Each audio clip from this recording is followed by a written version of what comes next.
I'm here at our Deal Makers Conference in Washington, D.C., looking at how the industry is deploying capital, where the investments are being made.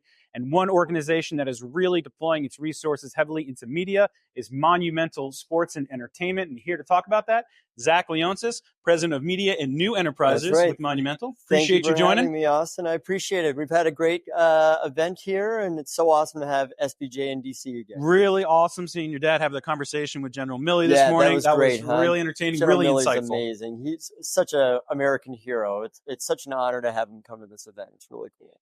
Well, Monumental, a couple of years back, there was NBC Sports Washington. Yep. You all acquired that from Comcast, brought it in-house, have done a rebrand. How has that effort gone now that you're a couple of years into owning your own network? Honestly, it could not have gone better for us. We are so happy with the decision that we made to acquire NBC Sports Washington back into our organization. We were very fortunate in that we had a certain level of insight into the existing operation. And personally, I really got to understand that business very well. So it took a long time to negotiate that deal, which also gave me and our team a lot of time to thoughtfully plan how we would integrate it at the very minute detail level. And we knew that as we would be integrating the network, we would be rebuilding a lot of these systems from scratch. They were integrated into NBCU and Comcast systems and platforms. We had to build our own. One of our theories of the case for why we wanted to acquire our network back was because, we fundamentally believe in the value of our local rights. And even though the ecosystem is changing and linear is certainly facing headwinds and challenges, we know that, we can forecast that, we understand where that's going. We have a rapidly growing direct-to-consumer business, and we see other distribution opportunities coming up around us and to be developed in the future, just based on the conversations that we have in our world. Distributing our rights on a non-exclusive basis is going to be really, really important to us. So building a platform that improves the quality of our content, that means having the best-in-class production facilities and studio spaces, treating our team brands with a national quality-worthy coverage. We've launched new shows and concepts with Rachel Nichols, for example. We announced this. That was a nice get. It was a big get. That was great. We announced a couple of weeks ago that we were launching a show with Chris Saliza, formerly of CNN and the Washington Post. We're doing great magazine shows. We've improved the quality of our on-air product dramatically. We've made our games more accessible by going direct to consumer. That's with the Monumental Plus product. Yep. And we've totally refreshed all of our branding, all of our creative. We've doubled down, and I think fans have really responded to it. The thing that I'm most proud of, though, is, in a challenge industry, we have really great stability. We have no debt on our network. We own and control our own destiny. And I think that's to the benefit of our fans, the benefit of our teams and our employees. We've got a really happy shop. We're really pleased with how this has played out so far. I mean, you talk about an industry in flux, not just RSNs, but the entire cable landscape. And you kind of hit on this a little bit, but what was maybe the biggest surprise in becoming the owner of a cable sports network in 2024? Fortunately, there weren't too many surprises because I feel like we were educated on the topic and what needed to happen. Production equipment was slightly more expensive than we imagined just because of the transition to IP and technology, and we could have been penny-wise, pound-foolish, but we weren't. We spent more than our original projection on CapEx for production expense because we wanted something that would last us for decades to come. And the 2110 facility that we have is resolution independent and drastically improves our video quality and allows us to produce more programming at scale for less. Okay. So the operational advantages of that have been great. We couldn't project what would happen with the NBA national media deal, for example, but we had a good idea of where that would go. And it surpassed everyone's expectation in terms of the size and scale and the quality of partners too. And I think there will be additional initiatives in the future that benefit, national and local rights alike. Again, with really marquee partners, the types of brands, programmers, distribution sources that you want to be aligning with. Very, very blue chip groups that we're working with, which is great. You talk about some of the new initiatives. Obviously, we're at the start of Capitals and Wizards season, NBA and NHL. you all announced plans for some Spanish language telecasts, I believe, for the first time with the RSN. What data did you guys use to say, like, yeah, this is something we need to do? Yeah, well, we've upped our game in terms of original programming and filling a 24/7 slate. We do have to remember that our live games are our bread and butter. And so we wanted to imagine what more could we do with our live rights that hasn't been done before. And so we announced that we're pursuing 40 alternative broadcasts through the course of the season. It's a big number. We wanted that heft and scale, one, to create a sales platform, two, to really try it in earnest to build the reputation and the brand equity that people could know to expect it. We also thought that building that broad platform would add value to a direct-to-consumer product. To personalize that experience, we've introduced multiple camera angles that people can choose from, a multi-view experience so people can watch multiple games and angles at the same time. And so the alternate feed strategy feeds into that. And we've got 4 different verticals for it. The first of which is focused on Spanish language feeds. And in our market, we've got upwards of well over 100,000 Spanish language speakers. I've received outreach in the past saying, why don't you engage more with the Hispanic community? And so we are. And so we have a big Salvadorian population. Our play-by-play person for these games is Salvadorian.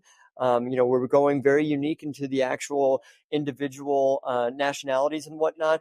It's about making our games more accessible and being accretive to our overall audience, not being cannibalistic to the existing audience. We're also doing alternate broadcasts with social influencers, trying to draw their audiences in. A lot of these folks who are following these folks on social don't subscribe to traditional cable or satellite, so we want to bring them into our direct-to-consumer product. We're obviously going to take advantage of our great Rolodex of player alumni and all of the great legends that we have who hang around the organization, who can really give insights into what it's like to play in those special moments.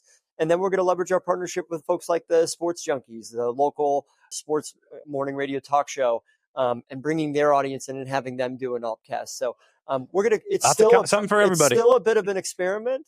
And we're going to look at the data at the end of the season, and it'll probably inform how we shape our offering for next year. We're always going to be fine-tuning and optimizing. And I see the difference between last year's product, digitally and linear, to this year's, and it's doubly as good. And we're seeing the results, particularly on the streaming side. What about the appetite for betting-focused telecasts? You all have done that sort of thing in the past, correct? We've experimented with some StatCasts and some BetCasts, but until we actually have the opportunity to integrate betting into a one-window experience, which I think will happen in the not-too-distant future, we haven't totally leaned into a pure betting focus broadcast. And frankly, I don't think anyone has totally nailed that experience. No, I know there's been some of the BetVision stuff with football and experimentation. Yep. But yeah, once everyone can really nail that, I think that's a game changer. I think it's coming. And, betcasts are going to be very important when bettors who are watching actually feel like they're gaining an edge by getting additional information. It's helping them really less so with their pregame opportunities, but really with their real-time betting opportunities. And the American betting public is still not quite developed on real time, like the same way the European markets are, but it's slowly and surely coming online. You mentioned the direct-to-consumer product. We're talking about Monumental Plus. You've worked with a company called ViewLift on that product. They've worked with a lot of the big 4, big 5 league teams or big 4 league teams out there and what they're trying to produce. There's a lot of flux going on in the industry and how teams are going to be able to deliver direct-to-consumer. What has the relationship with ViewLift taught you? Well, full disclosure, we're founders and big investors in ViewLift, so of course I have a different point of view on I was wondering why that ViewLift hat, yeah, exactly. Came off I took it off. They're a great firm. They're able to provide bespoke solutions to a variety of different teams out there because every local RSN or media situation is different and requires different rules, different geofencing, different coverage and tools and the like. They've been a great partner for us. We created a custom solution. We're available on an increasing number of apps. We've got some smart TV apps that are going to be launched in the not too distant future. Obviously, we're on iOS and Android and Roku and Fire TV. We focused we took a lot of learnings from year one, and we did additional digital developments to enhance the product heading into this second season. And we're seeing the results. Our direct-to-consumer business is going to be growing by triple figures this year. It's still early, but I know it's definitely going to be above a double. I think it'll be closer to a triple as we get through the season. Those numbers will come into focus, but we have seen such a dramatic increase in direct-to-consumer subscribership, D2C viewership, and TV everywhere viewing. We've got literally, we're getting closer to 100,000 registrations of people watching and streaming online. The percentage of our audience streaming online compared to linear, it is shifting. It's continuing to grow with digital taking a bigger piece of the pie. And so for us to be fully available and creating a maybe the best experience of our network through our app, I think that's really of critical importance to us. There's a lot of detail we talked about on the linear side, on the digital side, but stepping back, how important, how I guess beneficial is it to control your own RSN, your own media delivery in today's day and age? I think that, not to repeat myself in the beginning, but we value the stability. You do read stories about some teams and some fan bases not knowing what next year could look like. And, the integration of these systems takes a lot of time. It took us 18 to 20 months to build out all of our systems. And we weren't slowpokes. We were ordering things well in advance. We took a 2-year project and completed it in a year and a half's time. So it's a tall order for a lot of teams to take on, but we don't have to worry about that. And we also don't have debt on our network like, well-known other local networks have. And so I think that makes a big difference. Upgrading the quality of our content experience ultimately isn't that expensive. And I just think it's good business. We're driving ad sales. The integration of our sponsorships and television ad sales group has yielded tremendous benefit and a lot of upside. Tying that together with our pending arena renovation and the big partnerships that we're going to be pursuing through that, a lot of that plays really nicely together. The timing of that is working really, really well. So between the ad sales efforts and direct to consumer, we're seeing good growth and we're continuing to invest in that. Zach, here at Dealmakers, we've heard a lot of people talk about the strength of women's sports, the growth potential of women's sports, from Mark Lasry, Laura Ricketts, and others. You all had a really successful season on Monumental Sports Network with the Mystics. I think triple-digit percentage increases year over year. And, you all missed the playoffs this year. Yep. Unfortunately. What sort of strong runway, though, are you seeing for what the Mystics can do locally? We have to take little bets on ourselves, like the ones where we said we're going to be the first to produce pre and post game shows for all of our Washington Mystics games this season. And obviously we've made the decision a couple of years ago to do all of our home and away broadcasts with the same treatment that we do for the Wizards of the Capitals. And we are being rewarded for that. Our average game viewership was up nearly 150% year over year. If you looked at our highest rated games from each year, I think it was closer to or over 200%. Our pre and post game coverage was up 250% because we had done. I know you guys crushed it with that last Mystics Fever game to end the season. Streaming has matched that too. So increasingly, the streaming numbers for the Mystics have started to approach trying to get to an NBA or NHL level caliber audience. And years ago, that didn't seem realistic to get to in a short time notice. We've talked about, people think it's an overnight success. It's an overnight success, 20 years in the making, and a lot of investment, and it's about time. And so I'm really proud that we were prepared and ready for this moment. And now the viewership, the interest is following behind, and it's awesome to enjoy. Zach, we'll get you out here on this. The NBA media rights deal that's going to be coming online next season. Yep. Talking about ESPN, NBC coming aboard, and maybe most importantly for this question, Amazon coming aboard. Any concerns from your perspective on the team side about, especially on the RSN owner side, about inventory that may be going to Amazon? You may be losing games. Any concerns of that sort? No, not really. I think that this is obviously a huge deal that the league has signed. We're very proud of it.